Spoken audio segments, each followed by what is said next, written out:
It was a night of shimmering gowns, whispered conversations, and the lingering scent of perfume and cigars, a night when secrets lurked in the corners of Covent Garden, waiting for the right moment to be unveiled. Mr. Satterthwaite sat alone in his private opera box, an unusual circumstance for a man who thrived on company and conversation. The printed card outside the door bore his name in crisp lettering, a mark of his status as a man who belonged to both the great world of aristocracy and the elite circles of the artistic realm. A connoisseur of all things refined, he reserved this box every season, filling it with the brilliant and beautiful. But tonight, fate had other plans. The Countess, his intended guest, had sent a last-minute regret. Mumps had descended upon her household, and her maternal duties had prevailed. Her husband, a man of no significance beyond his title, had seized the opportunity to escape the confines of domestic life, leaving Mr. Satterthwaite to sit in unexpected solitude. The opera that evening was a double-bill Cavalleria Rusticana followed by Pagliacci. The former never much appealed to him, so he had timed his arrival perfectly, stepping into the Grand Theatre just as Santuza's final cries faded into silence. With the ease of a practiced observer, he lifted his opera glasses and let his gaze sweep over the audience below. The theater pulsed with life, its patrons slipping from their seats to exchange pleasantries, sip coffee, and engage in the intricate social dance of the elite. Mr. Satterthwaite marked his targets, planning his next moves with the precision of a master strategist. But as he stepped from his box to set his plan in motion, he cannoned straight into a tall, dark figure, a man he knew all too well. A thrill of recognition shot through him. "Mr. Quin," he exclaimed, seizing the man's hand as though he feared he might vanish into thin air at any moment. There was something almost unreal about Harley Quin's appearances, as if he materialized precisely when he was needed most. "You must share my box," Satterthwaite declared, determined not to let him slip away. Quin, ever enigmatic, smiled. "I am sitting alone in the stalls," he admitted. "Then it is settled," Satterthwaite said with a sigh of satisfaction, as though he had secured a rare and precious treasure. They returned to the box as the first bell rang, the theater slowly refilling with patrons. Leaning over the front of the balcony, Satterthwaite's keen eye was caught by someone. Directly below them, in the stall's circle, sat a young woman whose face was hidden, but whose hair gleamed like polished gold beneath the dim light. It was the kind of hair that seemed sculpted rather than grown, fitting her head with a perfect symmetry that was almost unnatural. "That's a beautiful head," he murmured, adjusting his glasses for a better look. "Pure Greek," he added reverently. "It's remarkable how few people have hair that truly suits them, especially now that everyone insists on shingling it." "You are observant," said Mr. Quin, his voice carrying its usual note of quiet amusement. "I see things," Satterthwaite admitted. "And I tell you, that face won't match. That would be too perfect, too much to hope for." Even as the words left his lips, the theater dimmed. A hush fell over the audience, punctuated only by the sharp rap of the conductor's baton against his stand. The curtain rose. Pagliacci was about to begin, and with it, perhaps, the first notes of a mystery that neither man had yet foreseen. Singing that night, he had been referred to by the newspapers as a Jugoslav, a Czech, an Albanian, a Magyar, and a Bulgarian, with a beautiful impartiality. He had given an extraordinary concert at the Albert Hall, a program of the folk songs of his native hills, with a specially tuned orchestra. They were in strange halftones, and the would-be musical had pronounced them too marvelous. Real musicians had reserved judgment, realizing that the ear had to be specially trained and attuned before any criticism was possible. It was quite a relief to some people to find this evening that Joachim could sing in ordinary Italian with all the traditional sobs and quivers. The curtain went down on the first act, and applause burst out vociferously. Mr. Satterthwaite turned to Mr. Quin. He realized that the latter was waiting for him to pronounce judgment, and plumed himself a little. After all, he knew. As a critic, he was well-nigh infallible. Very slowly he nodded his head. "It is the real thing," he said. "You think so?" As fine a voice as Caruso's, People will not recognize that it is so at first, for his technique is not yet perfect. There are ragged edges, a lack of certainty in the attack, but the voice is there magnificent. "I went to his concert at the Albert Hall," said Mr. Quin. "Did you?" "I could not go. He made a wonderful hit with a shepherd's song." "I read about it," said Mr. Satterthwaite. "The refrain ends each time with a high note, a kind of cry. A note midway between A and B flat. Very curious." Joachim had taken 3 calls, bowing and smiling. The lights went up and the people began to file out. Mr. Satterthwaite leant over to watch the girl with the golden head. She rose, adjusted her scarf, and turned. Mr. Satterthwaite caught his breath. There were, he knew, such faces in the world, faces that made history. The girl moved to the gangway, her companion, a young man, beside her. And Mr. Satterthwaite noticed how every man in the vicinity looked, and continued to look covertly. "Beauty," said Mr. Satterthwaite to himself. "There is such a thing. Not charm, nor attraction, nor magnetism, nor any of the things we talk about so glibly, just sheer beauty. The shape of a face, the line of an eyebrow, the curve of a jaw."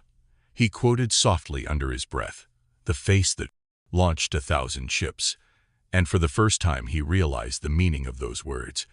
He glanced across at Mr. Quin, who was watching him in what seemed such perfect comprehension that Mr. Satterthwaite felt there was no need for words. "I've always wondered," he said simply, "what such women were really like." "You mean the Helens, the Cleopatras, the Mary Stuarts?" Mr. Quin nodded thoughtfully. "If we go out," he suggested, "we may see." They went out together, and their quest was successful. The pair they were in search of were seated on a lounge halfway up the staircase. For the first time, Mr. Satterthwaite noted the girl's companion, a dark young man, not handsome, but with a suggestion of restless fire about him, a face full of strange anglesees, jutting cheekbones, a forceful, slightly crooked jaw, deep-set eyes that were curiously light under the dark, overhanging brows. "An interesting face," said Mr. Satterthwaite to himself. "A real face. It means something." The young man was leaning forward, talking earnestly. The girl was listening. Neither of them belonged to Mr. Satterthwaite's world. He took them to be of the arty class. The girl wore a rather shapeless garment of cheap green silk. Her shoes were of soiled, white satin. The young man wore his evening clothes with an air of being uncomfortable in them. The 2 men passed and repassed several times. The 4th time they did so, the couple had been joined by a third fair young man, with a suggestion of the clerk about him. With his coming, a certain tension had set in. The newcomer was fidgeting with his tie and seemed ill at ease. The girl's beautiful face was turned gravely up towards him, and her companion was scowling furiously. "The usual story," said Mr. Quin very softly as they passed. "Yes," said Mr. Satterthwaite with a sigh. "It's inevitable, I suppose, the snarling of 2 dogs over a bone. It always has been, it always will be, and yet one could wish for something different. Beauty," he stopped. Beauty, to Mr. Satterthwaite, meant something very wonderful. He found it difficult to speak of it. He looked at Mr. Quin, who nodded his head gravely in understanding. They went back to their seats for the 2nd act. At the close of the performance, Mr. Satterthwaite turned eagerly to his friend. "It is a wet night. My car is here. You must allow me to drive you somewhere." The last word was Mr. Satterthwaite's delicacy coming into play. To drive you home would, he felt, have savored of curiosity. Mr. Quin had always been singularly reticent. It was extraordinary how little Mr. Satterthwaite knew about him. "But perhaps," continued the little man, "you have your own car waiting." "No," said Mr. Quin, "I have no car waiting." "Then—" But Mr. Quin shook his head. "You are most kind," he said, "but I prefer to go my own way. Besides," he said with a rather curious smile, "if anything should happen, it will be for you to act good night, and thank you. Once again we have seen drama together." He had gone so quickly that Mr. Satterthwaite had no time to protest, but he was left with a faint uneasiness stirring in his mind. To what drama did Mr. Quin refer? Pagliacci or another? Masters, Mr. Satterthwaite's chauffeur, was in the habit of waiting in a side street. His master disliked the long delay while the cars drew up in turn before the opera house now. As on previous occasions, he walked rapidly round the corner and along the street towards where he knew he should find Masters awaiting him. Just in front of him were a girl and a man, and even as he recognized them, another man joined them. It all broke out in a minute. A man's voice angrily uplifted, another man's voice in injured protest, and then the scuffle. Blows, angry breathing. More blows, the form of a policeman appearing majestically from nowhere, and in another minute, Mr. Satterthwaite was beside the girl where she shrank back against the wall. "Allow me," he said. "You must not stay here." He took her by the arm and marshaled her swiftly down the street. Once she looked back. "Oughtn't, May," she began uncertainly. Mr. Satterthwaite shook his head. "It would be very unpleasant for you to be mixed up in it. You would probably be asked to go along to the police station with them. I am sure neither of your friends would wish that." He stopped. "This is my car. If you will allow me to do so, I shall have much pleasure in driving you home." The girl looked at him searchingly. The staid respectability of Mr. Satterthwaite impressed her favorably. She bent her head. "Thank you," she said, and got into the car, the door of which Masters was holding open. In reply to a question from Mr. Satterthwaite, she gave an address in Chelsea, and he got in beside her. The girl was upset and not in the mood for talking, and Mr. Satterthwaite was cock-tactful to intrude upon her thoughts. Presently, however, she turned to him and spoke of her own accord. "I wish," she said pettishly, "people wouldn't be so silly." "It is a nuisance," agreed Mr. Satterthwaite. His matter-of-fact manner put her at her ease, and she went on as though feeling the need of confiding in someone. "It wasn't as though, well, it was like this. Mr. Eastney and I have been friends for a long time, ever since I came to London. He's taken no end of trouble about my voice, and got me some very good introductions, and he's been more kind to me than I can say. He's absolutely music mad. It was very good of him to take me tonight. I'm sure he can't really afford it. And then Mr. Burns came up and spoke to us quite nicely, I'm sure. And Phil, Mr. Eastney, got sulky about it. I don't know why he should. It's a free country, I'm sure. And Mr. Burns is always pleasant and good-tempered. Then just as we were walking to the tube, he came up and joined us, and he hadn't so much as said 2 words before Philip flew out at him like a madman, and, "Oh, I don't like it." "Don't you?" asked Mr. Satterthwaite very softly. She blushed, but very little. There was none of the conscious siren about her. A certain measure of pleasurable excitement in being fought for there must be that was only nature. But Mr. Satterthwaite decided that a worried perplexity lay uppermost, and he had the clue to it in another moment when she observed inconsequently, "I do hope he hasn't hurt him." Now which is him? Thought Mr. Satterthwaite, smiling to himself in the darkness. He backed his own judgment and said, "You hope Mr. Eastney hasn't hurt Mr. Burns?" She nodded. "Yes, that's what I said. It seems so dreadful. I wish I knew." The car was drawing up. "Are you on the telephone?" he asked. "Yes. If you like, I will find out exactly what has happened, and then telephone to you." The girl's face brightened. "Oh, that would be very kind of you. Are you sure it's not too much bother?" "Not in the least." She thanked him again and gave him her telephone number, adding with a touch of shyness, "My name is Gillian West." As he was driven through the night, bound on his errand, a curious smile came to Mr. Satterthwaite's lips. He thought, so that is all it is. The shape of a face, the curve of a jaw. But he fulfilled his promise. 2. The following Sunday afternoon, Mr. Satterthwaite went to Kew Gardens to admire the rhododendrons. Very long ago, incredibly long ago it seemed to Mr. Satterthwaite, he had driven down to Kew Gardens with a certain young lady to see the bluebells. Mr. Satterthwaite had arranged very carefully beforehand in his own mind exactly what he was going to say, and the precise words he would use in asking the young lady for her hand in marriage. He was just conning them over in his mind and responding to her raptures about the bluebells a little absent-mindedly when the shock came. The young lady stopped exclaiming at the bluebells and suddenly confided in Mr. Satterthwaite, as a true friend, her love for another. Mr. Satterthwaite put away the little set speech he had prepared and hastily rummaged for sympathy and friendship in the bottom drawer of his mind.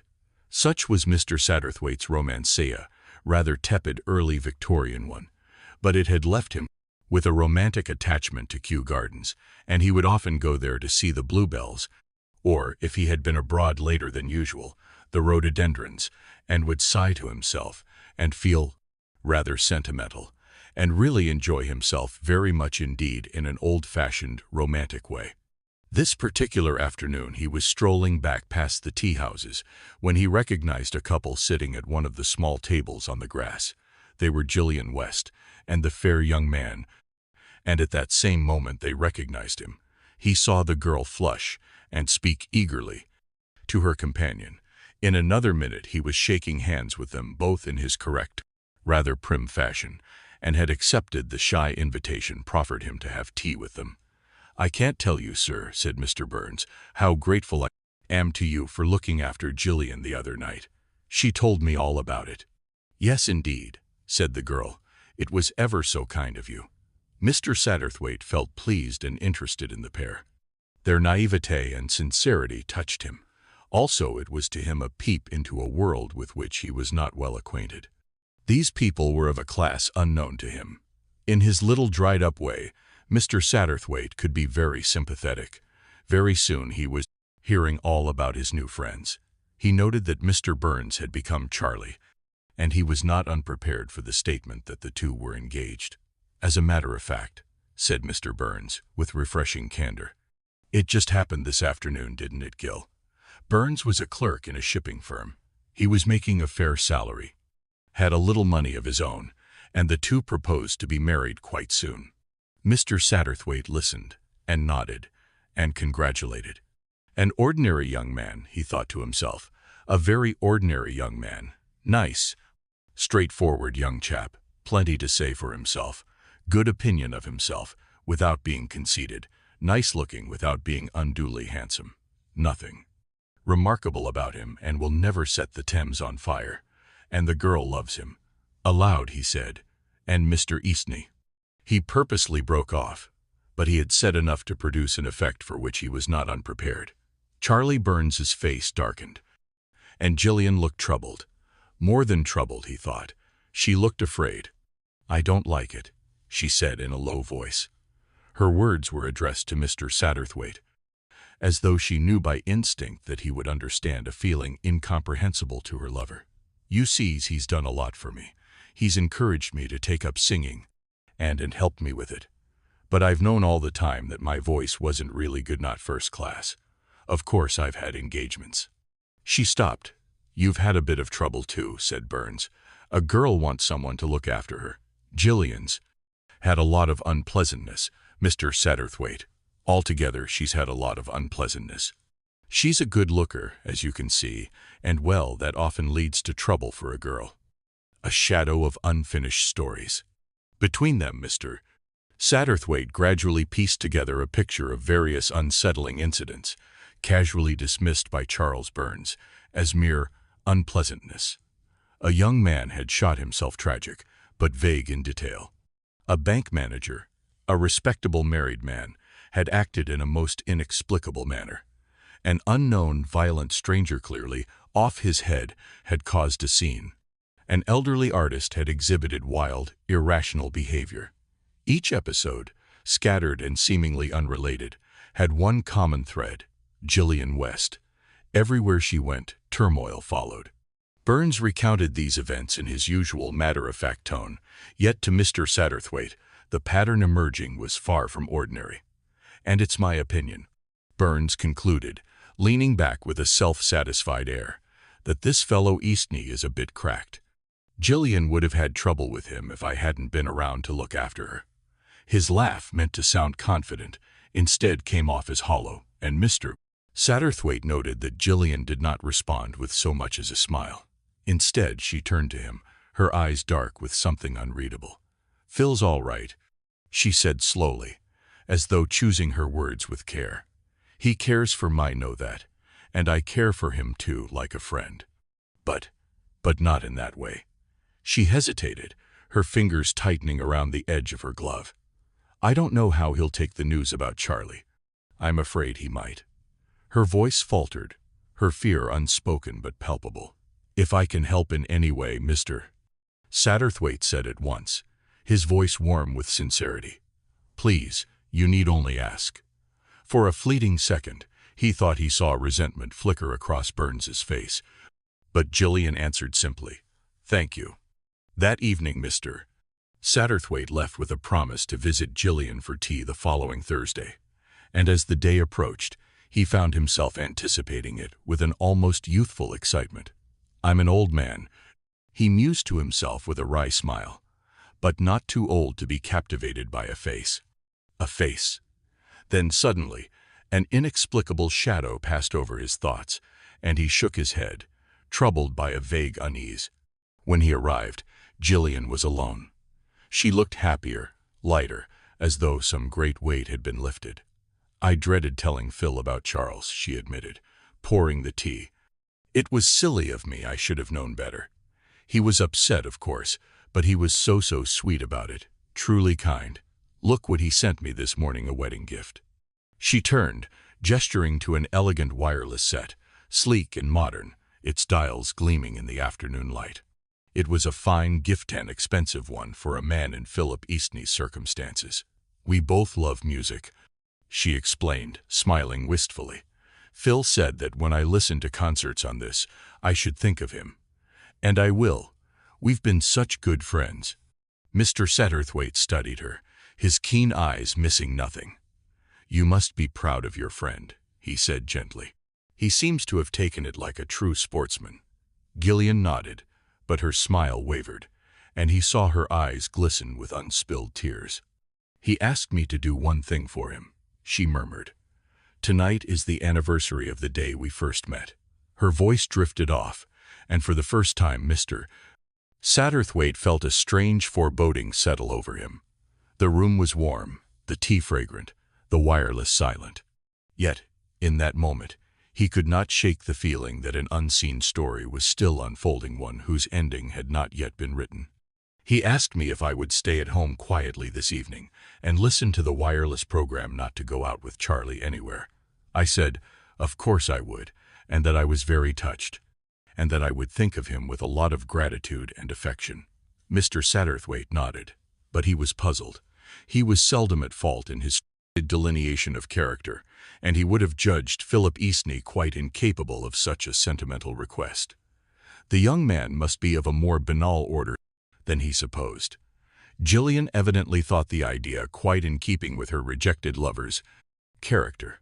Mr. Satterthwaite was a little disappointed. He was sentimental himself, and knew it, but he expected better things of the rest of the world. Besides, sentiment belonged to his age.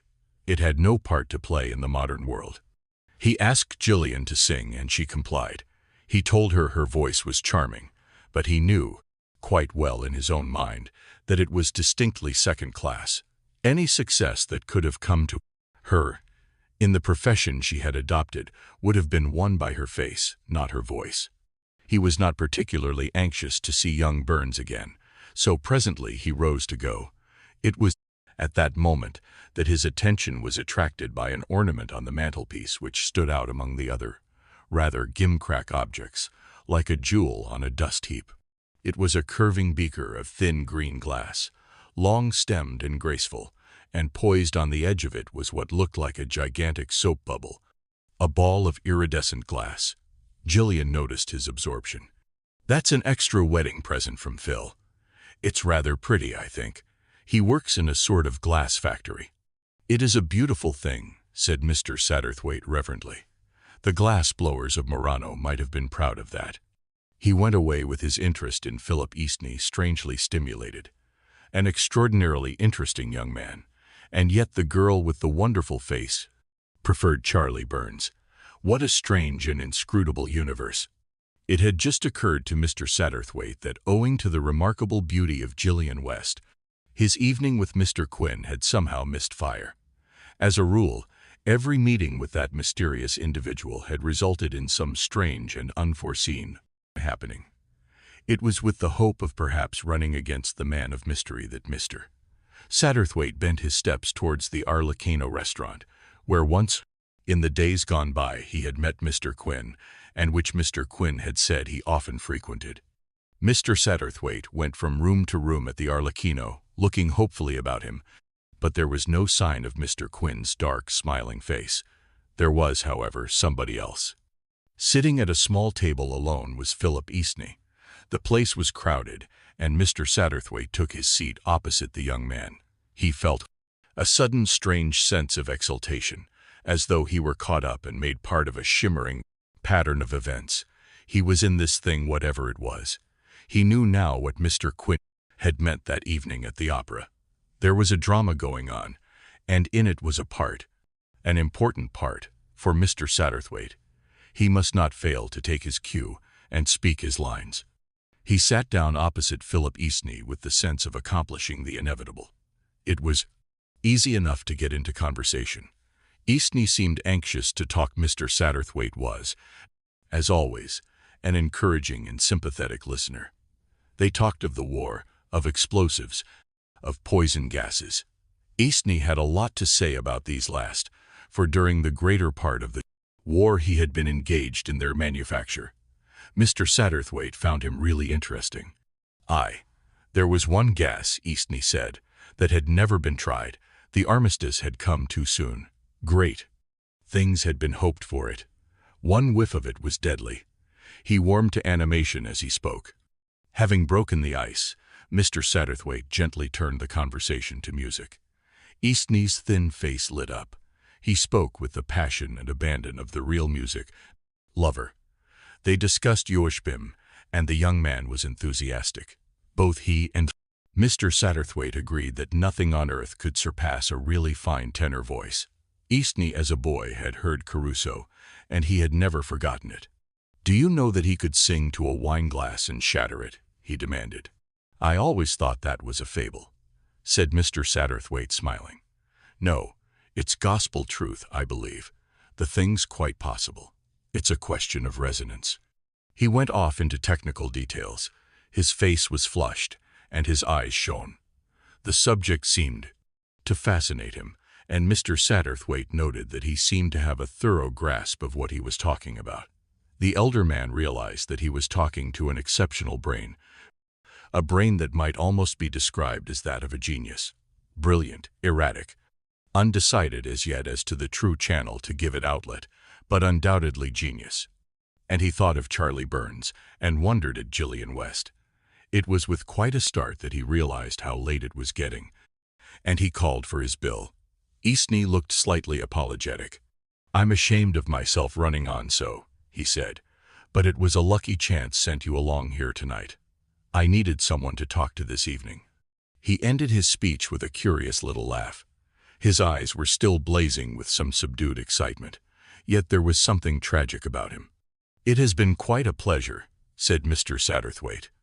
"Our conversation has been most interesting and instructive to me." He then made his funny, courteous little bow and passed out of the restaurant. The night was a warm one, and as he walked slowly down the street, a very odd fancy came to him. He had this feeling that he was not alone, that someone was walking by his side. In vain he told himself that the idea was a delusion. It persisted. Someone was walking beside him down that dark, quiet street, someone whom he could not see. He wondered what it was that brought the figure of Mr. Quin so clearly before his mind. He felt exactly as though Mr. Quin were there walking beside him, and yet he had only to use his eyes to assure himself that it was not so, that he was alone. But the thought of Mr. Quin persisted, and with it came something else in need, an urgency of some kind, an oppressive foreboding of calamity. There was something he must do, and do quickly. There was something very wrong, and it lay in his hands to put it right. So strong was the feeling that Mr. Satterthwaite forbore to fight against it. Instead, he shut his eyes and tried to bring that mental image of Mr. Quin nearer. If he could only have asked Mr. Quin, but even as the thought flashed through his mind, he knew it was wrong. It was never any use asking Mr. Quin anything. The threads are all in your hands. That was the kind of thing Mr. Quin would say. The threads. Threads of what? He analyzed his own feeling and impressions carefully. That presentiment of danger. Now, whom did it threaten? At once a picture rose up before his eyes, the picture of Gillian West sitting alone listening to the wireless. Mr. Satterthwaite flung a penny to a passing newspaper boy and snatched at a paper. He turned at once to the London radio program. Joachim was broadcasting tonight, he noted with interest. He was singing Salve d'Amore from Faust, and afterwards, a selection of his folk songs, the shepherd's song, the fish, the little deer, etc. Mr. Satterthwaite crumpled the paper together. The knowledge of what Gillian was listening to seemed to make the picture of her clearer. Sitting there alone, an odd request, that of Philip Eastney's. Not like the man, not like him at all. There was no sentimentality in Eastney. He was a man of violent feeling, a dangerous man, perhaps. Again his thought brought up with a jerk. A dangerous man, if it meant something. The threads are all in your hands. That meeting with Philip Eastney tonight, rather. Odd. A lucky chance, Eastney had said.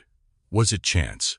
Or was it part of that interwoven design of which Mr. Satterthwaite had once or twice been conscious this evening? He cast his mind back. There must be something in Eastney's conversation, some clue there. There must, or else why this strange feeling of urgency? What had he talked about? Singing, war work, Caruso. Mr. Satterthwaite's thoughts went off at a tangent. Joachim's voice was very nearly equal to that of Caruso. Gillian would be sitting listening to it now, as it rang out true and powerful, echoing round the room, setting glasses ringing. He caught his breath. Glasses ringing. Caruso singing to a wine glass, and the wine glass breaking. Joachim singing in the London studio. And in a room over a mile away, the crash and tinkle of glass, not a wine glass, a thin, green glass beaker. A crystal soap bubble falling, a soap bubble that perhaps was not empty. It was at that moment that Mr. Satterthwaite, as judged by passers-by, suddenly went mad. He tore open the newspaper once more, took a brief glance at the wireless announcements, and then began to run for his life down the quiet street. At the end of it he found a crawling taxi, and jumping into it, he yelled an address to the driver and the information that it was life or death to get there quickly. The driver, judging him, mentally afflicted but rich, did his utmost. Mr. Satterthwaite lay back, his head a jumble of fragmentary thoughts, forgotten bits of science, learned at school, phrases used by Eastney that night. Resonance natural periods, if the period of the force coincides with the natural period. There was something about a suspension bridge, soldiers marching over it, and the swing of their stride being the same as the period of the bridge. Eastney had studied the subject. Eastney knew, and Eastney was a genius. At 10:45 Joachim was to broadcast. It was that now. Yes, but the Faust had to come first.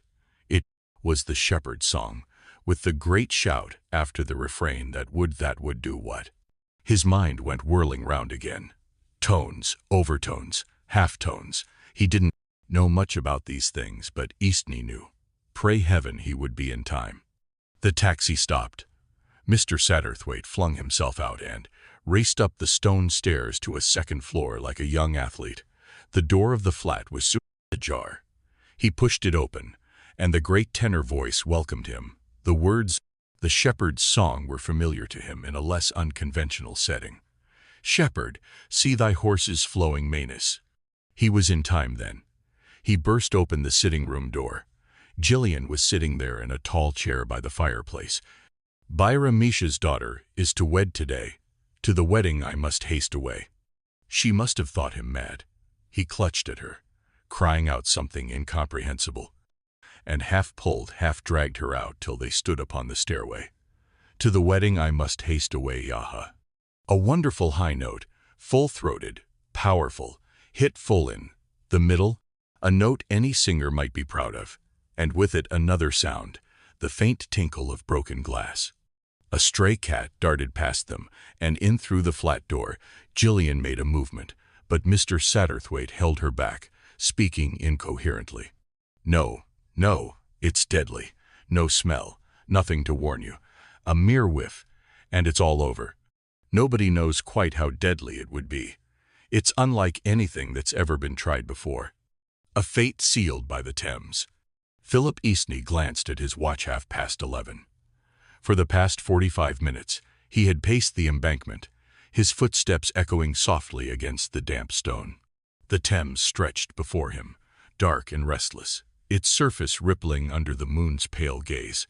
He had been lost in thought when suddenly he turned, and there, standing before him as though conjured by fate itself, was Mr. Satterthwaite. "That's odd," Eastney remarked, laughing lightly, though there was no mirth in his voice. "We seem fated to run into each other tonight." His words lingered in the fog-laced air. "If you call it fate," Mr. Satterthwaite replied evenly, watching him closely. The younger man's expression shifted, the faint amusement in his eyes fading into something colder, something wary. "Yes," Eastney said quietly. Mr. Satterthwaite wasted no time. "I have just come from Miss West's flat," he said. Eastney's face remained unreadable. "Yes?" The voice was too calm. "We have taken a dead cat out of it." The silence that followed was thick, stretching between them like a taut rope. The river lapped softly against the embankment, an indifferent witness to the moment. Then, at last, Eastney spoke. "Who are you?" His tone was devoid of emotion, but Mr. Satterthwaite could sense the tension beneath. So he told him. He laid out the sequence of events, unraveled the tangled web of coincidences, misfortunes, and carefully masked intentions. He spoke of the past, of secrets that had festered in the dark, of a trail of misfortune that followed Gillian West like an unshakable specter. When he was done, he exhaled softly. "So you see, I was in time." He paused, searching the younger man's face. Then, in a voice almost gentle, he asked, "Have you anything to say?" He had expected something: denial, outrage, perhaps even a desperate attempt at justification. But Philip Eastney merely stood there, silent, his features unreadable. Finally he said, "Number."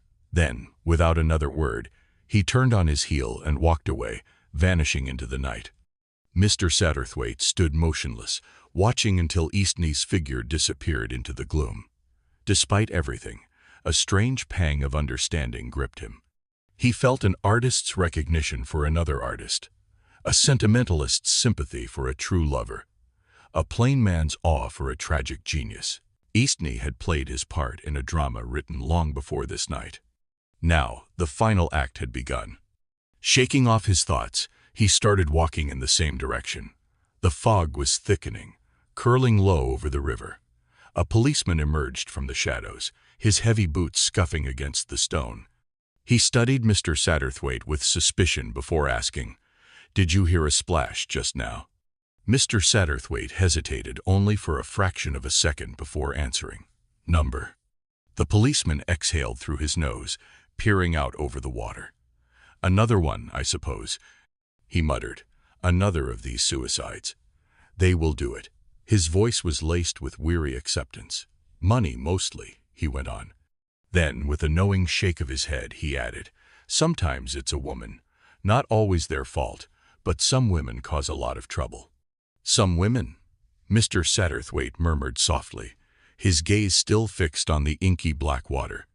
The policeman moved on, disappearing into the mist. Left alone, Mr. Satterthwaite sat down on a nearby bench, the fog swirling around him like ghosts, whispering secrets from long ago. He thought of Helen of Troy, of the countless men who had fought and died for a woman they barely knew. And then he wondered, had she been anything more than an ordinary woman, blessed or cursed with a face that shaped history? Perhaps, in the end, it had never been about the woman at all.